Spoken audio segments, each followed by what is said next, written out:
Bougainvillea പ്ലാന്റുകൾ വളർത്തുന്ന ആൾക്കാർ ശ്രദ്ധിക്കേണ്ട കുറച്ച് കാര്യങ്ങളാണ് ഈ വീഡിയോയിൽ നമ്മൾ ഉൾപ്പെടുത്താനായിട്ട് പോകുന്നത്. നമ്മുടെ വീട്ടിലെ ബോഗൻവില്ല പ്ലാന്റുകളുടെ പൂക്കളൊക്കെ കൊഴിഞ്ഞു പോയി തുടങ്ങിയെന്ന് നല്ല മഴയാണ് ഇപ്പോൾ പെയ്തുകൊണ്ടിരിക്കുന്നത്. അതുകൊണ്ട് തന്നെ ഇപ്പോൾ നമ്മൾ ചെയ്യേണ്ട കാര്യം എന്നുണ്ടെങ്കിൽ പ്ലാന്റുകളുടെ പ്രൂണിംഗ് ആണ്. പ്രൂണിംഗ് എന്ന് വെച്ചിട്ടുണ്ടെങ്കിൽ ഇലകളൊക്കെ വെട്ടിയിട്ട് അടുത്ത വർഷത്തേക്ക് നല്ല രീതിയിൽ പൂക്കൾ ഉണ്ടാവാനായിട്ട് ചെയ്യേണ്ട കാര്യങ്ങളാണ് ഇന്നത്തെ വീഡിയോ നമ്മൾ പറയാനായിട്ട് പോകുന്നത്. ഇപ്പോൾ കുറച്ച് പൂക്കളൊക്കെ ഉണ്ട് കേട്ടോ, എന്നാലും നമ്മൾ അതൊക്കെ കട്ട് ചെയ്ത് മാറ്റാണ്. എന്നിട്ട് നമ്മൾ നല്ല വെയിലുള്ള സ്ഥലത്താണ് നമ്മൾ വെച്ചിരുന്നത് ടെറസിൽ. അതല്ല ഒരു ഷെയ്ഡിലേക്ക് നമ്മൾ മാറ്റുകയാണ് എന്ന് വെച്ചിട്ടുണ്ടെങ്കിൽ നല്ലതായിട്ട് മഴ പെയ്ത് കഴിഞ്ഞിട്ടുണ്ടെങ്കിൽ വേരൊക്കെ ചെയ്യാനുള്ള സാധ്യതയുണ്ട്. നമ്മൾ ചട്ടിയിലാണല്ലോ വെച്ചിരിക്കുന്നത്. ഈ ബോഗൻവില്ല പ്ലാന്റുകൾക്ക് അത്രത്തോളം വെള്ളത്തിൻ്റെ ആവശ്യമില്ല, അതെല്ലാവർക്കും അറിയാം. നല്ല സൺലൈറ്റാണ് ആവശ്യമായിട്ടുള്ളത്.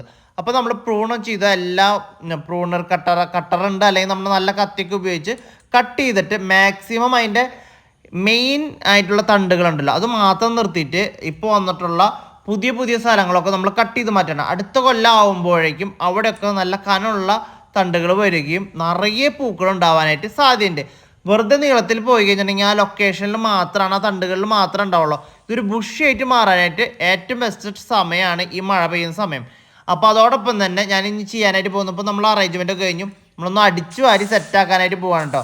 അവിടെ ഒന്നായിട്ട് ക്ലീൻ ആക്കണമല്ലോ. ബോഗൻവില്ലയുടെ പ്ലാന്റിൻ്റെ കഷ്ണങ്ങളൊക്കെ ഞാൻ മാറ്റിയിട്ടുണ്ട്. ഇത് നമ്മുടെ മുള്ളു ചെടിയുടെ ഇതൊക്കെയാണ്, നമുക്ക് ഇത് ആവശ്യമില്ല, അത് തന്നെത്താനെ ഉണ്ടായിക്കോളും. ഞാൻ അവിടെ അടുത്തുള്ള ഒരു പറമ്പിലേക്ക്, നമ്മുടെ പറമ്പ് തന്നെയാണ്, അവിടേക്ക് ഇട്ടു.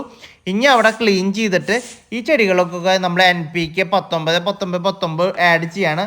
അതിന് മുന്നായിട്ട് 6 മാസത്തെ വേസ്റ്റാണ് ഈ കാണുന്നത്. 6 മാസമായിട്ട് ഞാൻ അടിയൊന്ന് ക്ലീൻ ചെയ്തിട്ടുണ്ടായിരുന്നില്ല. അതൊക്കെ നമ്മൾ അടിച്ചു വാരി സെറ്റാക്കാനായിട്ട് പോകുന്നു. അല്ലെങ്കിൽ ഇനി മഴയും കൂടിയും കൊണ്ട് കഴിഞ്ഞിട്ടുണ്ടെങ്കിൽ ഈ ഭാഗത്തെല്ലാം ആകെ പ്രശ്നമായിട്ട് മാറും. അടിയിൽ ലീക്കേജ് വരാനുള്ള സാധ്യതയുണ്ട്. അതാണ് ടെറസിൽ വയ്ക്കുന്ന സമയത്ത് മെയിനായിട്ടുള്ള ഡിഫിക്കൽട്ടി. ക്ലീൻ ചെയ്യേണ്ടത് ബോഗൻവില്ലയ്ക്ക് നിറച്ചധികം പൂക്കൾ വീണ് അവിടെ ആകെ കളർ ചേഞ്ച് ആയിട്ടുണ്ടാവും.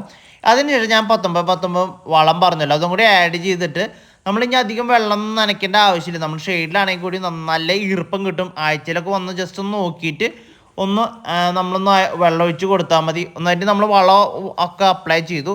ഇനി നമ്മുടെ അടുത്ത കൊല്ലം നല്ല രീതിയിലുള്ള പൂക്കൾ ഉണ്ടാകും എന്നുള്ള ഒരു വിശ്വാസത്തോടു കൂടിയിട്ട് വീഡിയോ അവസാനിപ്പിക്കുകയാണ്. Thank you for watching. By.